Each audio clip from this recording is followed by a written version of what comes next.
minutos. Hora da entrevista.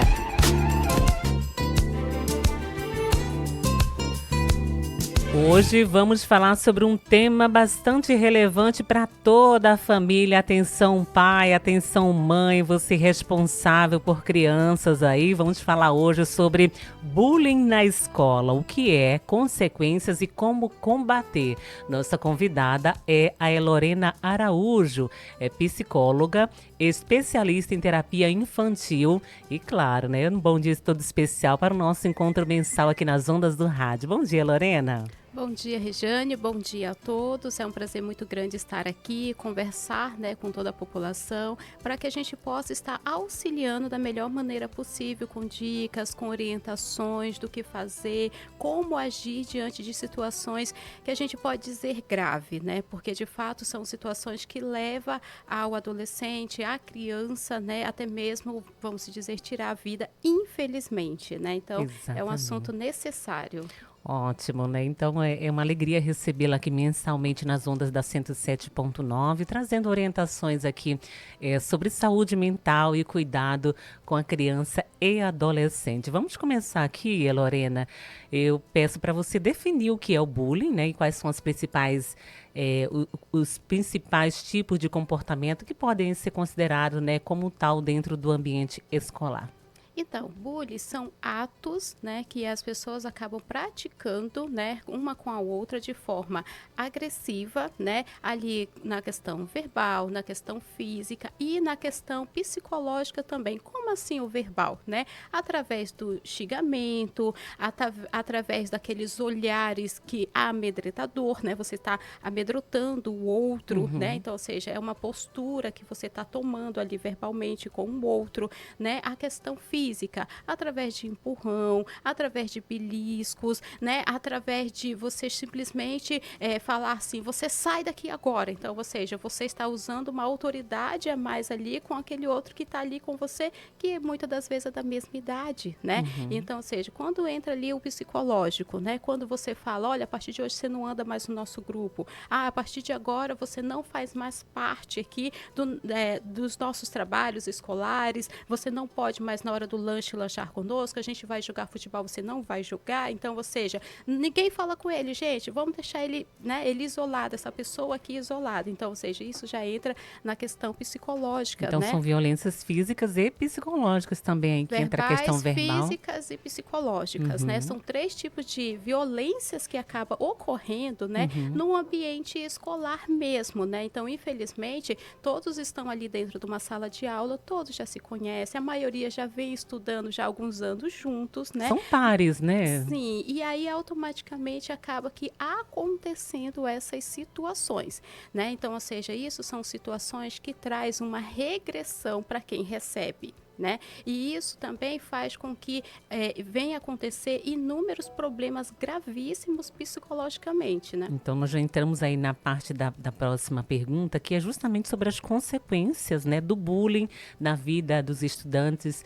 Então, fala pra gente, quais consequências são essas a curto e longo prazo? São consequências negativas? Então, totalmente negativa, Por que é totalmente negativo? Porque a partir do momento que eu chego para você e eu falo um rótulo para você, você acredita naquele rótulo, as emoções negativas, as sensações negativas do medo, da sensação de que realmente eu sou incapaz, eu realmente sou uma pessoa muito feia, nossa, eles têm razão, eu não consigo fazer nada. Costumam apelidar também, Isso, Lorena? Então, aí os apelidos, agressões também ali verbais, Então, ou seja, o que isso acontece? Traz para mim uma consequência psicológica, por quê? Porque eu acredito nas palavras que eu acabei de ouvir, Então, eu entendi que aquilo que você me falou, para mim se tornou verdade naquele momento.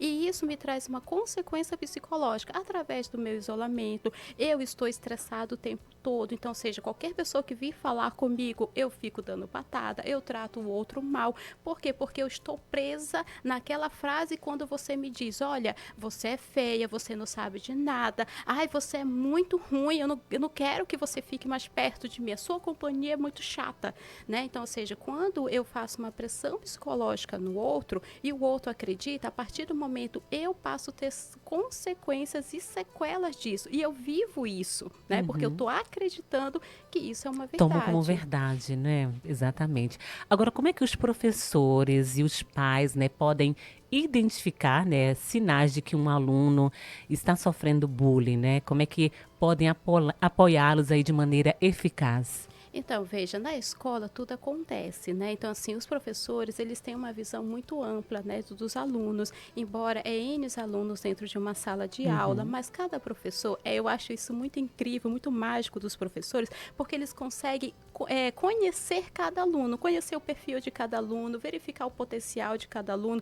Eu acho isso fantástico, né, que os professores fazem. Então, assim, é muito importante que o professor comece a observar se tem um aluno que era produtivo, se tem um aluno que sempre fazia as tarefas, que sempre queria estar participando na sala de aula, e esse aluno de repente some, de repente não fala mais nada, de repente está só de cabeça baixa e fica dando desculpa, ah não, professora, porque eu dormi mal à noite, né? Ah não, porque eu estou sentindo uma dor de cabeça, então eu estou querendo ficar quieto. Então, ou seja, se essa criança começar a apresentar muitos sintomas de isolamento, muitos sintomas de esquiva, começar a faltar muita aula, é uma atenção que a escola, que os professores precisam ter, né? Investiga o que está acontecendo, procura saber sobre o tal aluno, né? Porque houve uma mudança de atitude, por quê? Porque automaticamente essa criança está sim sofrendo bullying, né? Então o bullying causa em mim uma sensação de isolamento. A primeira coisa que eu quero é me isolar, né? Não quero mais enfrentar aquele grupo que falou coisas para mim, né? Eu não quero mais ir para aquela escola porque ali ninguém gosta de mim, né? Então eu me isolo, vem o síndrome do pânico. Quando eu penso na escola, São eu consequências, sinto... né? Isso, são as consequências. Eu sinto dores de barriga, eu começo a tremer, meu coração começa a acelerar. Vem a ansiedade também, né? Tem então, crianças que desenvolvem sintomas, até físicos mesmo. Às vezes elas dizem que estão com dor de cabeça, dizem que estão, né? Mas às vezes é sintoma físico mesmo, porque não querem estar mais naquele ambiente. Isso, porque só em pensar no ambiente, né? Isso Vem já todas aquelas causa sensações, isso, né? as sensações, dores pelo corpo, dores de barriga, né? E começa a tremer e suar frio de fato, né? Porque são as consequências físicas através dos pensamentos. Agora, né? essa orientação que você trouxe agora para os professores também é válida para os pais, né? Identificou a mudança de comportamento da criançada aí, atenção. Sim, é verdade, porque assim, muitas das vezes, o que os pais pensam, né? Tá crescendo, tá ficando diferente, né? Ah, o meu filho tá crescendo, agora ele quer ficar mais na dele. Ah, ele gosta de ficar mais quieto, então assim, deixa quieto. Ah, eu também era assim. Então assim, você tem que compreender, né? Qual é a intensidade desse isolamento, qual é essa intensidade desse estresse, né? Porque a gente sabe que tem mudança de hormônio, tem mudança... O pessoal que era do 5º ano e esse ano está no 6º ano, tem ali uma situação delicada. Por quê? Porque agora é mais professores dentro da sala de aula, um professor para cada disciplina. E aí, ou seja, você tem que estar cronometrado com o tempo, fazer as tarefas em cada tempo. Então, ou seja, tudo isso muda muita coisa, né? Então, a pré-adolescência nesse momento, né? Aflora também. Sim. Mas, assim, os pequenos... E aí, os pequenos vão pensar, né, ali que está no Fundamental 1, né? Então, por que então ele tem comportamentos isolados, comportamentos muito estressados? Aí a gente fala, ah, não, é porque aqui em casa, porque eu era assim e tal.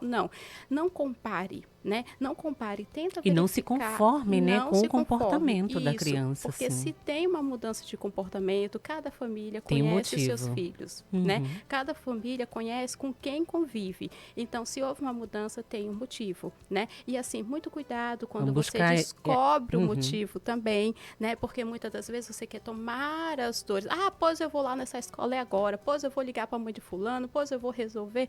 Não, calma, você primeiro tem que inicialmente acolher, né? Acolhe seu filho, né? Converse com seu filho, passe uma segurança para o seu filho. Porque vale reforçar, ele está em sofrimento mental, Total. né? Muito sofrimento, muito mexido com tudo, né? Então, a partir do momento que você chega e fala assim, pois eu vou resolver essa situação, não vai ficar assim, tá? Você toma aquelas dores, o seu filho vai se sentir como? Pior. Por quê? Ai, agora a mãe vai passar vergonha. Sim. Nossa, agora toda a escola Vai vai ficar saber. sabendo. Agora que eu não quero para a escola mesmo, né? Então, ou seja, cuidado quando você descobre algo, né? Então, você descobriu, você tem que se acalmar, você tem que procurar resolver. Tem coisas que não precisa estar relatando para a criança quais são as suas atitudes a tomar a respeito, né? Então, ou seja, você tem uma atitude para tomar, concordo plenamente, mas por que você tem que estar expondo tudo para a criança? A criança não tem a maturidade para entender, né? Então, ou seja, você como família tem que resolver a situação em apoiar em primeiro lugar e resolver ali da melhor Acolhe aquela maneira. dor, né? Diz que as coisas vão melhorar e buscar, né, soluções para aquela questão de forma racional. Sim, porque para a criança possa voltar à rotina Exato. saudável, E né? ela precisa de alguém que dê equilíbrio, né? Exatamente isso. Agora, Lorena, você tem atuado muito nas salas de aula aí, levando palestras e exatamente sobre esse tema, porque por que que nós trouxemos esse tema? Gente, é tão atual, tão relevante. Eu lembro quando, há alguns anos, apareceu esse nome, né, de bullying, né? E a gente achava que estava tudo resolvido. Não tá, né, gente? Ele continua acontecendo nos ambientes escolares, né, e traz consequências tão drásticas a ponto, né, de levar até o suicídio, né, como nós recebemos notícias aí quase que diariamente, né? Você tem experiências assim que você pode compartilhar com a gente, com casos que você teve que lidar aí com bullying escolar e destaca aí quais ações que foram tomadas aí para resolver essa situação, né?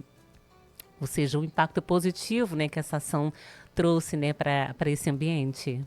Então, Regiane, né, eu sinceramente sempre estou nas escolas mesmo, né, comentei até com você que semana passada, essa semana é uma semana de palestras mesmo, de falar sobre mesmo, né, e por quê? Porque realmente é algo que a gente não pode deixar quieto, a gente precisa de todas as maneiras alertar os responsáveis, verificar o que a gente pode estar nos unindo para ajudar as crianças, né? Prevenção é importante e o Totalmente. cuidado também, né? Então, peguei alguns casos, né, que assim, a criança já não ia mais à escola, né? Então, ou seja, quando olhava para a farda da escola, já começava, tô com dor de cabeça, tô com dor de barriga, e começava a suar frio e começava a se tremer tudo, e aí chegou, né, aos atendimentos. Ah, porque sofreu um bullying, uma colega falou tal coisa para ela, e ela tá dessa maneira desde então, né? Então, assim, a gente foi trabalhando, né, em terapia, né, sobre a questão dos pensamentos automáticos, sobre a questão das emoções, das sensações de cada emoção, qual a consequência que cada emoção traz para todos nós,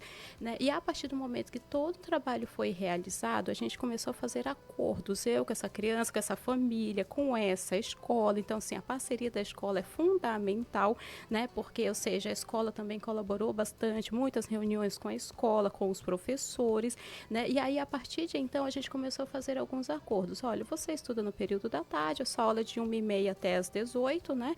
Então, a gente vai começar a fazer um enfrentamento disso, eu indo na escola com a criança, tanto na hora da entrada, às vezes na hora que a criança iria sair também. Por quê? Porque aquela criança precisaria se sentir seguro naquele ambiente. Naquele Então, ou momento, seja, ela precisava da segurança de um todo um adulto, né? trabalho é realizado em prol da situação, né? Então, ou seja, a gente começou a fazer alguns acordos, né? Por exemplo, a criança fica a tarde toda na escola. Não, então, automaticamente, por um pequeno período, né? Também todo um acordo, isso aconteceu.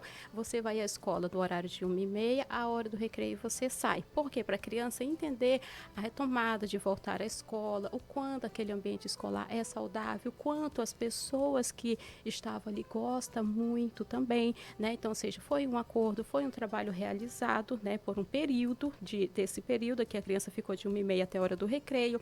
Depois disso, a criança começou a querer ficar, ah, não, eu quero para a aula tal, que era depois do recreio, e assim a criança começou a ir automaticamente. Hoje, a gente pode considerar que a criança já está indo à escola com um pouco mais de alegria, com um pouco mais de satisfação, né? Então, ou seja, é um trabalho árduo, mas é um trabalho compensatório, né? Quando a gente vê o quanto que aquela criança está voltando, tá superando, né? Está superando essa situação, né? Então, a gente tem que compreender o que é uma criança. A criança, muitas das vezes, não sabe lidar com as frustrações. A criança não sabe lidar com as decepções que vai ocorrendo. E, antigamente, as decepções, as frustrações acontecia quando com a gente? Quando nós éramos praticamente adultos, né? E hoje isso já está acontecendo nas crianças, na vida das crianças. Então, por isso que as crianças não sabem lidar, né? Então, ou seja, a estrutura familiar é algo muito necessário, né? O olhar da família, o olhar da escola, né? Sobre a situação também. Exatamente. E olhar para a criança com muito respeito para os sentimentos dela, né? Não olhar Que é aquela situação, né? frescura, Ou que é né? às vezes fala, é besteira, é por nada, né? Isso aumenta o sofrimento dessa criança.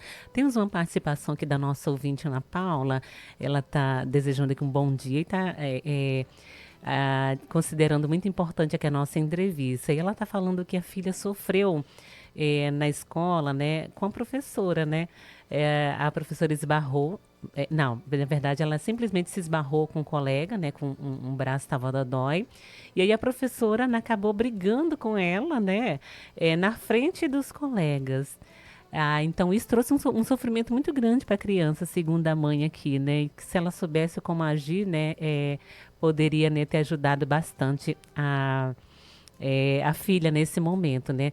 Às vezes uma fala se torna algo muito grande para a criança que ainda está desenvolvendo, né, ali sua personalidade, sua autoestima, tudo isso impacta, né, Lorena? Sim, porque como a gente havia comentado, que é sobre a decepção. Por exemplo, eu sou sua amiga desde a infância, a gente brinca junto, a gente sempre se divertiu. De repente, você fala pra mim, ai, você tá tão feia, nossa, você é tão isso, tão aquilo. Então, eu falo, poxa, você tá me dizendo isso? Então, ou seja, já gera uma decepção, né? Então, imagina, às vezes o aluno, ele também se espelha muito nos professores, né? Eles olham para os professores, nossa, como essa professora é inteligente, nossa, olha como é que essa professora explica e tudo mais. Que no Então, caso, a professora brigou com ela na frente dos outros colegas. uma exposição, né?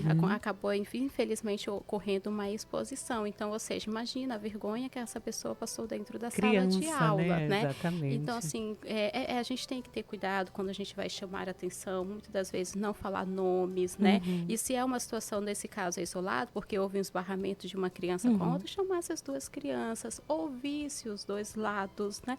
Toda a história tem dois lados. Exatamente. Então, ouvir os dois lados é fundamental. Perfeito. E para finalizar aqui a nossa conversa, né? Quais medidas a comunidade escolar ela pode adotar, né, para prevenir e combater o bullying, né, promovendo, é claro, um ambiente seguro e acolhedor para todos os estudantes? Então, veja, a escola em si hoje está uma situação assim, muito delicada. Por quê? Porque muitos alunos vão à escola, infelizmente levam os seus eletrônicos, né? E muitas das vezes, em vez de estar assistindo a aula, quer ficar no eletrônico. Então, já entra ali uma situação um pouquinho delicada para muitos professores. Isso é uma queixa de todas as escolas, né? Mas o que a gente também tem que fazer? A gente tem que promover aquele ambiente, aulas diferenciadas mesmo, aulas atrativas mesmo, né? Fazer com que os alunos entendam que não é apenas um conteúdo, mas algo que seja renovador para cada aluno, né? Então, assim, se os professores puderem, de alguma maneira, trazer conteúdos mais prazerosos, de uma forma mais atrativa para os alunos... Significativo, né? Isso vai estar cativando os alunos a querer ir à escola, a querer aprender e, muitas das vezes, se ocuparem, né, com situações mais agradáveis. E isso, muitas das vezes, vai estar trazendo o prazer do estar naquele ambiente e, automaticamente, os alunos poderão ter mais respeito ao ambiente escolar, respeito aos professores e aos alunos para com o outro. Verdade, né? Então, aí já são uma dica importante, né? Questão de ter conteúdos significativos, né? Agora, com relação à prevenção, como é que a escola pode abordar esses temas aí?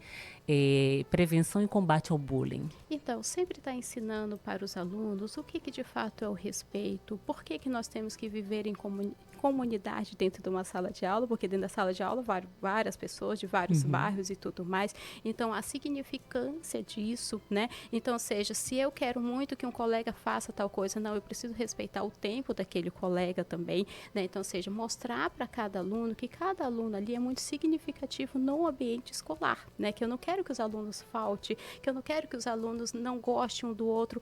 Eu não sou obrigada a fazer amizade com todos, tudo certo, mas você também é obrigado a respeitar, né? Então, assim, explicar, trabalhar a questão do respeito, da empatia, né? Dentro de uma sala de aula, dentro de um grupo, dentro, né, de uma sala, eu acho que é muito necessário, né? né? E isso pode ser desde os pequenos até, né, todas as idades, porque isso vai fazer com que eu entenda, não, eu quero tal coisa, mas eu não posso agora, né? Então, Exatamente. respeitar mesmo. Com certeza. Lorena, quero agradecer mais uma vez sua participação aqui no programa Manhã Viva.